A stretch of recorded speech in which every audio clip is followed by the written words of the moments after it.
Funny thing, the other day, I have two very good friends, very, very good friends, who are on completely different planets as far as who they are and how they live their lives, right? And both of them said to me in the same day, man, I just don't know what to think anymore.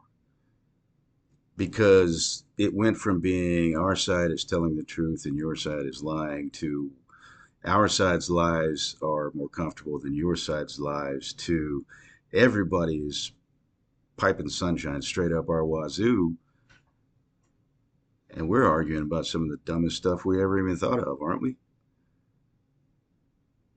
And you got to figure out like how to evaluate this situation where it makes sense to you. I mean, if you're going to be an informed voter, you got to have the information, right? And if the people whose uh,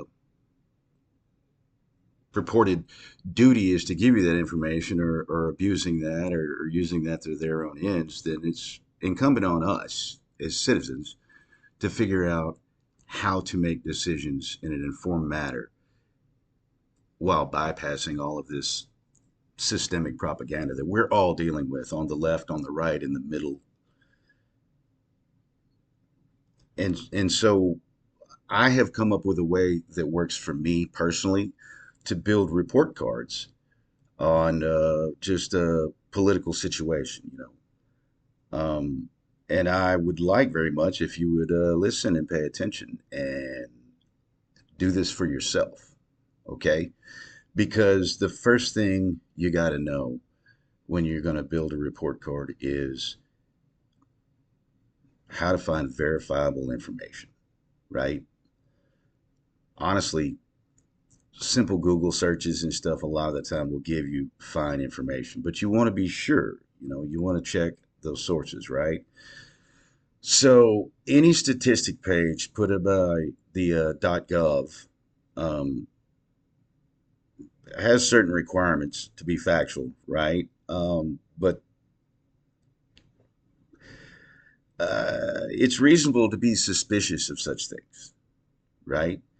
So a lot of time, what I do in a search engine is I put in peer-reviewed data if I'm searching for something, peer-reviewed data, life expectancy in Arkansas, 2015, peer-reviewed data, life expectancy in Arkansas, 2025, right? And now I've got me two numbers here that are pretty reliable, and I know what I'm looking at, so on and so forth. But you get the idea. Just ensure that you are not allowing yourself and your biases to affect the data that you pull. That's important. You just want the facts. You don't want my opinion. You don't want your opinion. You want the facts, right? You got to pull numbers. You got to make comparisons. And then you got to determine like what categories are important to you. Like what do you value? You know, um, and measurable values is what I'm talking about. I don't mean like what are your ethical, moral values. That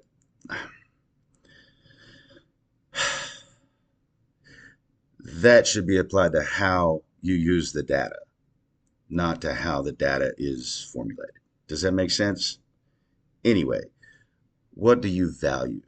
You value education? Do you value uh, health? Do you value economic growth, wage growth, uh, real estate value growth? I mean, I don't, what do you value? What makes you feel like you have a grasp on what's important to you going on in your world, right? Now, and you also need to think about what brings value to your life. A lot of the time, we don't consider how much infrastructure brings value to our life. But if you have less potholes, you buy less tires. If you can count on your grid, even if it's 12 below zero, that's a good thing. And if you can't, and maybe you need to be talking to a representative about it, but you also need to be looking at the data on it. When was the last time it was fixed? When was the last time somebody offered an opportunity to fix it? And how did your representative or senator vote in that matter? A fine example of that is that broadband internet is really hard to come by in rural Arkansas, as in most states in the rural areas, right? Um, and the infrastructure bill came up, and they were going to give, I think it was a considerable amount of money. I'm not going to say the number because I can't remember what it was, but uh, to Arkansas specifically to uh, add what needed to be added in order to make broadband more available in rural Arkansas. And Tom Cotton, senator from Arkansas, voted against it. Okay. Do I need to know that he also took money from Comcast at about that time? No, I don't. Because as much as that feeds my personal bias against Tom Cotton, and as much as it may irritate people or seem dirty or whatever, the value of that lies in the data, not in Tom Cotton's whatever. Did he or did he not support what you needed to enrich your life and the future of your community? And he voted against it. Okay. Um, Senator Bozeman did not vote against it. Uh, Congressman Womack did not vote against it. So it's not like that was a partisan thing there. And I like to point that out because I personally am grading Tom Cotton this year, and so the data is readily available in my head and in front of me here. Okay. But the point is, I'm grading the guy, I'm evaluating the guy on the job he's doing. Not what he's saying, not what people are telling me is important. I find what's important to me, and then is he doing that for me? And if he is, whether I agree with his fucking party's policies or not doesn't matter. Because if John Bozeman was my senator right now, I am not a Republican. But I ain't got no complaints about the job that guy's doing, and that's a fact. You can't live in Congressman Womack's district and be too mad at the guy. No matter what kind of a jerk you might think he is, the guy votes consistently to support the needs of his constituents. Now, he's pretty Trumpy, and we can get into all that later. But the point is that, like, prior to this term, the comparison between Senator Cotton's performance and the other Republican senator in the state is all I need to know about this guy's not doing a very good job. Okay. But I'll get into that data and explain more of that because I want you to learn how to do this in your district, in your state, with your state people, with your local people, whatever. I want you to do this so that you can refer to facts instead of having to listen to what somebody says and wonder if they're telling you the truth. And I'm going to tell you, it doesn't matter which way you vote, most of the time they're not telling you the truth. That's politics right now. We've allowed that and we can get rid of that, but it's going to take time. One of the ways that we do this, one of the ways that we change this system from the ground up, is we start evaluating these people like they're an employee instead of like they're a celebrity. Oh, his performance was great. I love that time when he asked the guy 3 times if he was from China. I don't know why you would enjoy that, but some people enjoy that kind of entertainment. And that's fine if you enjoy that sort of insipid. Uh, Never mind. Moving on. Sometimes you want to look at the economy, and so you go out and you see what some expert sounding person is saying, and that's what we all got to go with, man. I mean, if I was smart enough to understand the economy, I would probably, I don't know, have more money. I really don't know what that means, but I would know more, right? Same as you, right? Yeah. Look at a coworker and be like, "Hey, do you know how hedge funds works?" No, they don't, because we don't have nearly enough money to even understand how this shit works, right? I mean, that's how most of us are. That's where most of us live. And we like to pretend we know more than we know. But the fact of the matter is, there are experts in things we don't understand all over the place, all over the time, right? I had a friend tell me one time in a rather pointed way that I need to remember that I don't know everything, that I need to listen when other people are talking because they probably know something I don't know. Um, I had gifted him a book actually that said that, which is funny. I gave him the thing that needed saying to me at the time. But I learned over time that what I do know, what I can give, um, is an understanding of how some things work, or better yet, an understanding of how to see how things work. You know. And right now, politics in this country works like this: you have a 30% chance of legislation that you want passed being passed. You have a 30% chance of legislation that you don't want being passed being passed.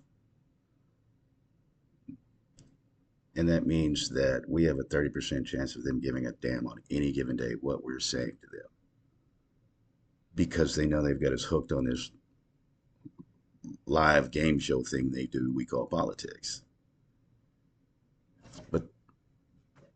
But we can evaluate these people and change their minds. You don't have to give a damn about human rights to vote for a Democrat. You don't have to love the idea of uh, trans kids playing sports to vote for a Democrat. I mean, you do understand that that sort of thing gets worked out at the local level, however it goes. You do understand that gay rights are just the rights of people.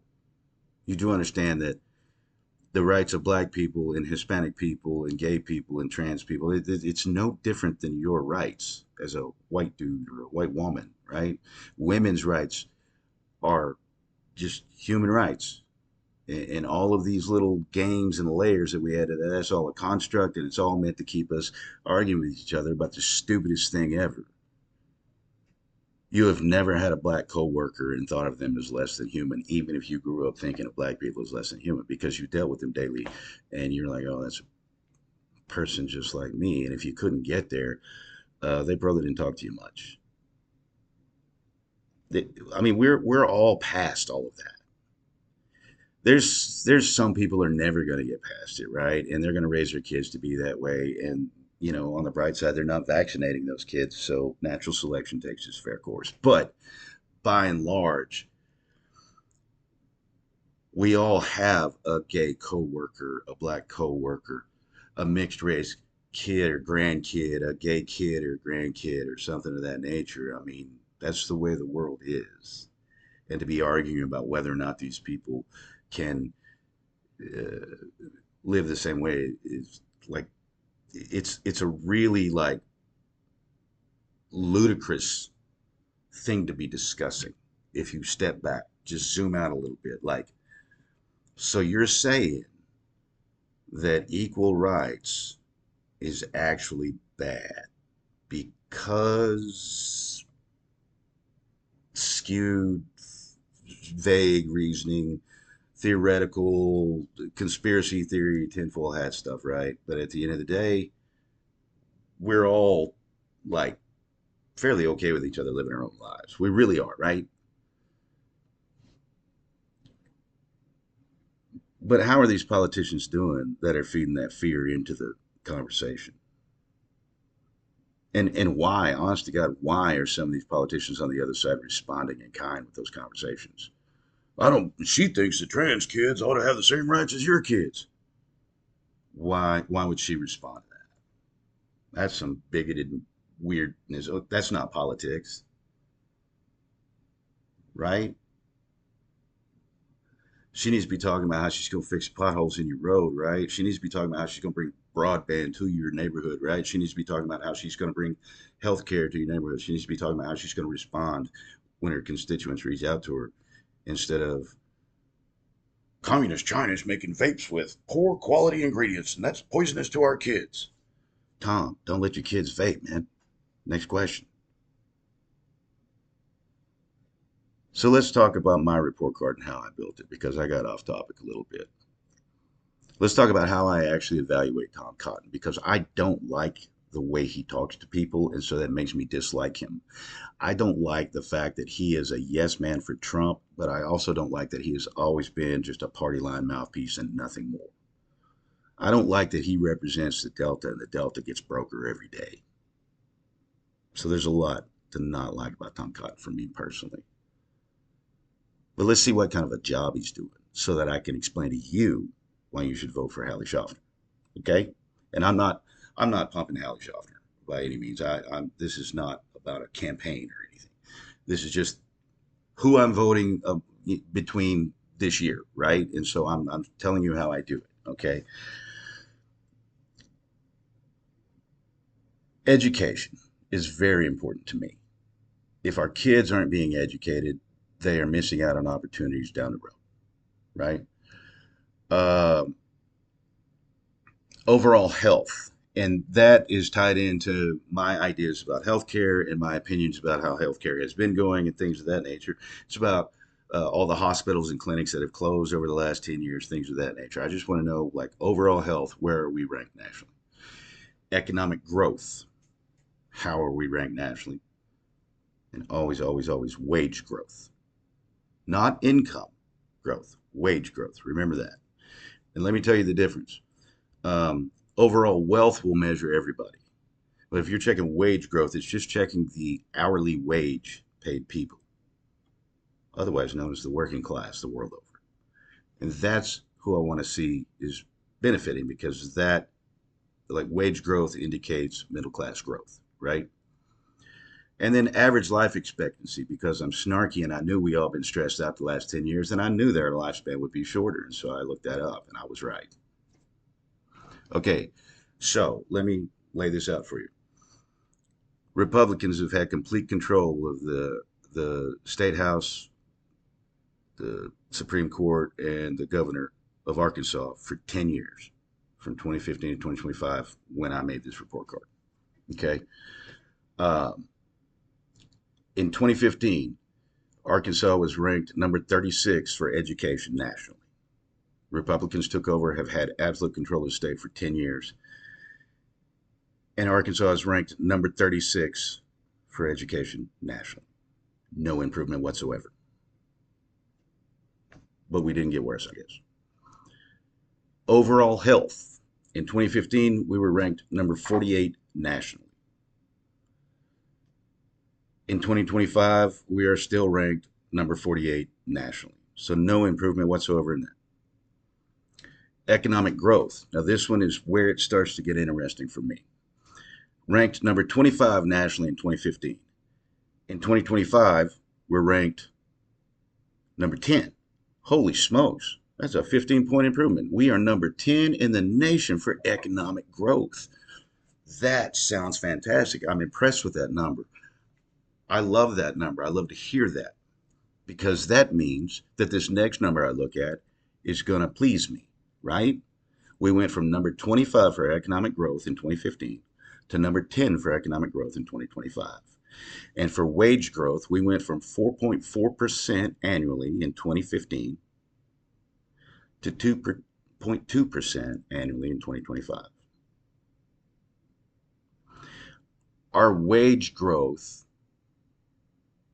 has cut by 50%, while our economic growth has grown by 15%. And that's as close to the trough as I'm going to take you. Drink or don't.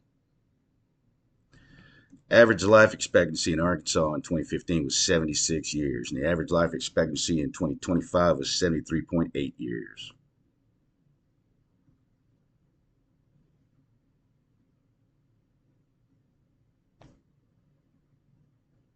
Do a report card like this for your state, for your senator, for your representative, whatever, for your overall situation like this. I want to know how my state is doing overall and under complete Republican control. I can look at this data and tell you rich people got a whole lot richer and hourly wage earners have stalled out at far less wage growth than inflation. And that's how I do it. I don't have to go out here and listen to anybody tell me what to think about trans kids or what to think about Chinese vapes or what to think about the situation in Israel or any of that other stuff. My report card, as simple as it is, tells me enough to know that things are not moving in the right direction. And so I have to vote for at least against the incumbent that sits in that office that makes those decisions on my behalf. And so do you if you live in Arkansas. And this is the game right here. They will tell you, no, no, you can't vote for a Democrat. You'll have people turning your kid trans or whatever it is they're saying to you. But you know that's being hyperbolic. You know that's just like silly. No one's going to force things that are absolutely against your personal values on you. No one does that. If you turn on the TV and you see something that you don't like, that's not it being forced on you. You chose to interact with the world, and these people are in the world. That's nothing being shoved down your throat, and I have to be clear on that. I don't mind people being gay, but I hate seeing them on TV all the time. It's just like it's getting shoved down my throat. These people live in your world, man. You're going to see them, and that's just part of life. There's all kinds of people out here. I don't like meth heads. They get on my nerves, especially if they're really geetered out and doing the stuff, you know? They make me nervous. But I live in Arkansas, so I have to go out in public and see that and just think, glad that's not me, or holy shit, that made me nervous. I'm going over here. It's got nothing to do with politics. It's got nothing to do with who you vote for. It's got nothing to do with anything important. This is all contrived nonsense. In the meantime, the rich got 15% richer in Arkansas, and the wage earners got 50% less wealthier.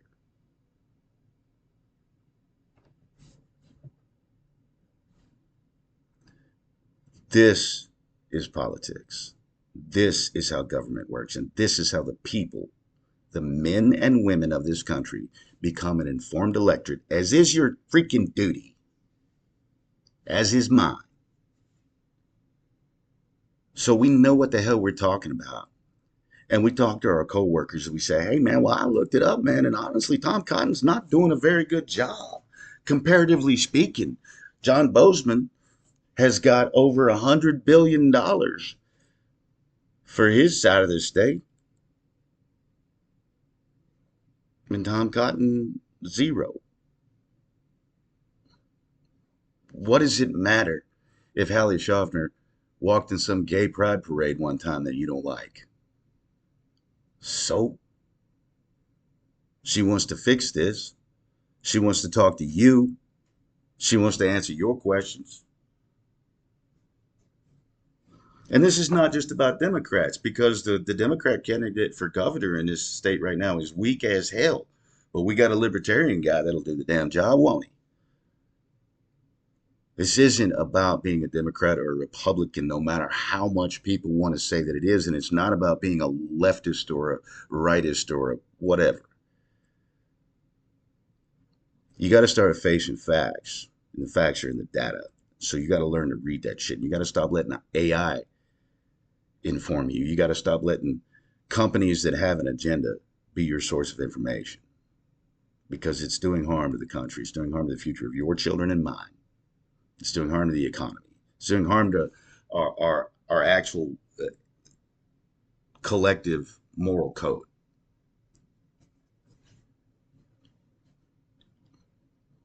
So make a report card. What are things that are important to you? What do you value? What brings value to your life? What economic factors mean something to you directly? When did this guy or girl's term start? Where are we now? How are we doing? Compare it. And if it's not better, vote them out. They're not doing their damn job. Period. If you hired me to clean your house and I just didn't clean your house, you'd fire me and replace me. If you hired me to dig your septic tank and I dug the hole and I let it fill up with water a few times, but I never actually put the tank in there, never brought the line in, never actually covered it up, would you keep me on? Or would you fire me and find somebody else? You personally need to go find the data that is important to you in your decision making, your economic values, your worries and concerns about your community and the future of your children. and remind yourself constantly that the economy is not good unless the middle class is growing, no matter what side you like to vote for. And that the three factors that are consistently present in a growing middle class are access to a quality education, access to quality health care, and access to broadband. I'm going to harp on that all the time. Get used to it. So include that data in your searches. This isn't the fun part. This isn't the cool part. This isn't the part that makes you go viral or gets you a lot of followers. But make a report card, then post it on the internet. Make a report card and tell your buddies about it. Make a report card. Change your mind about politics. Stop making politics about people. People's rights, that's not political. The First Amendment is no less important than the Second, and you know that in your heart. Just like the Fourth Amendment and the Fifth Amendment and the Eighth Amendment, all of these have been violated in the last year and a half. That's not political. That's a factual statement, been proven in court. It's not okay to be that way. And if you think it's okay to be that way, I got nothing for you. But if you want to know how to fix this country, if you want to participate in fixing this country, if you want to empower the people of the United States of America to actually do what we are already empowered to do, then the first thing you're going to have to do is become an informed member of the electorate. And that is your civic duty, as is mine.